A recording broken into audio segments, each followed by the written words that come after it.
Livre des Proverbes, chapitre 26. Comme la neige en été et la pluie pendant la moisson, ainsi la gloire ne convient pas à un insensé. Comme l'oiseau s'échappe, comme l'hirondelle s'envole, ainsi la malédiction sans cause n'a point d'effet.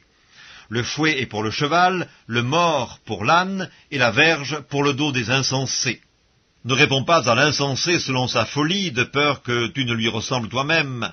Réponds à l'insensé selon sa folie, afin qu'il ne se regarde pas comme sage. Il se coupe les pieds, il boit l'injustice, celui qui donne des messages à un insensé. Comme les jambes du boiteux sont faibles, ainsi est une sentence dans la bouche des insensés. C'est d'attacher une pierre à la fronde que d'accorder des honneurs à un insensé. Comme une épine qui se dresse dans la main d'un homme ivre, ainsi est une sentence dans la bouche des insensés. Comme un archer qui blesse tout le monde, ainsi est celui qui prend à gage les insensés et les premiers venus. Comme un chien qui retourne à ce qu'il a vomi, ainsi est un insensé qui revient à sa folie.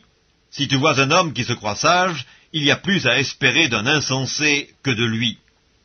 Le paresseux dit « Il y a un lion sur le chemin, il y a un lion dans les rues ». La porte tourne sur ses gonds, et le paresseux sur son lit.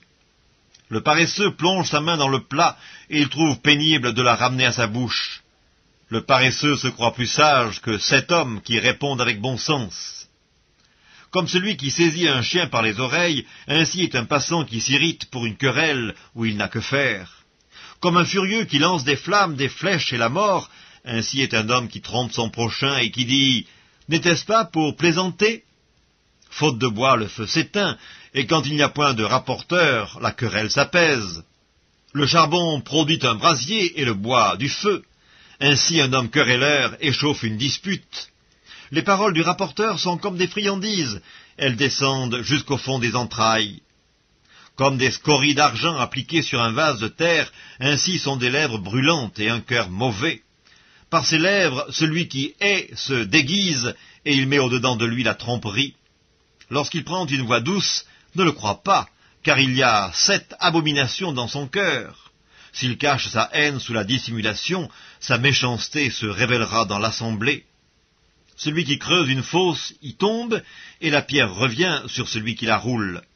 La langue fausse a de la haine pour ceux qu'elle écrase, et la bouche flatteuse prépare la ruine.